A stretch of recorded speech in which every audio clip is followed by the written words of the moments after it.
అసలు అట్లీస్ట్ రైతులు ఉన్నారని గుర్తించండు. ఎప్పుడు మేము చూసినాం, నేను చెప్తున్నా కదా, నేను వ్యవసాయం చేసిన వాడు తెలుసు. ఇంతకుముందు కోఆపరేటివ్ బ్యాంకులో లోన్ ఉంటే తలుపులు బిందెలు అన్నీ వేసుకపోతుండే, గుంజుకపోతుండే, లిటరల్గా గుంజుకొని పోతుండే. ఆయనకి ఇన్స్టాల్మెంట్ కట్టాలి. వాడు ఆందాలు అప్పుడు ఆందాలు వేస్తుండే, ఆంద చేలు, పత్తి, సజ్జలు, ఏదో ఒకటి ఒక వైపు పుట్టెడు వడ్లు అమ్మితే అంతవరకు వస్తే అంతవరకు కట్టుకొని పోతున్నాడు. చక్ర వడ్డీ, బారు వడ్డీ అని చెప్పి అపరాధ రుసుమని క్లియర్ లిటరల్గా రిసీట్ ఉంటాయి. నేను చూసిన, మేము కట్టినా, నేను పే చేసిన.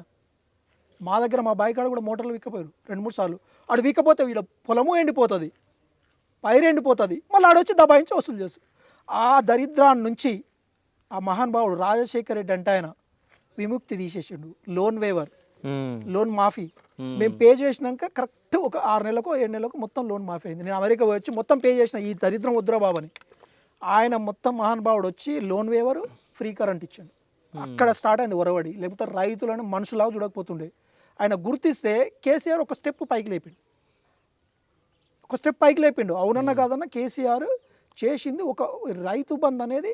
పడావడ్డ భూములన్నీ, నేను లిటరల్గా చెప్తున్నా, ఇది రియల్ టైం. అంటే ఉట్టిగా ఏదో ఒడ్డు మీద నిలబడి మాట్లాడటం కాదు, లిటరల్గా వ్యవసాయం చేసిన లాగా చెప్తున్నా.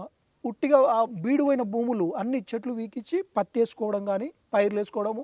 మా ఊర్లో వాటర్ మిలన్ హైయెస్ట్ ఉంటుంది నాంపల్లి మండలం, ఈ తెలంగాణలో విపరీతంగా చేస్తారు. యూత్ అంతా మంచి వ్యవసాయం చేస్తారు కష్టపడి. 3 పంటలు ఇట్లా, పత్తి ఇప్పుడు సీజన్ అయిపోయింది కదా, తీసేసి ఇమ్మీడియట్గా వాటర్ మిలన్ వేస్తారు. అంత కష్టపడుతారు. అంటే ఇప్పుడు రైతు బంధు అనేది చాలా ఊరటైంది.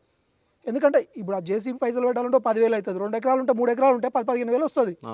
అది మొత్తం తీసేసి వాళ్ళకు ఆ జేసీబీ వాళ్ళకి ఇచ్చేస్తారు, ఆయన క్లీన్ చేయగానే. దీన్ని సేద్యం చేసుకుంటాడు. ఉంటుంది కదా ఇప్పుడు, అది స్టార్టింగ్ నీకు హెల్ప్ ఇచ్చినట్టు. అది తేటగా ఉండదని చేసినప్పుడు, పైరు వేసినప్పుడు ఓడోడిస్తాడు దాన్ని చూసి. అట్లా ఇది ఏంటంటే ఈ గుర్తించాలి. ఈ గవర్నమెంట్ అనేది గుర్తించకపోతే చాలా కష్టం. ఈ రైతులు ఒక దగ్గర కావాలా, ఒక యూనిటీ కావాలి, ఒక దగ్గర కావాలా.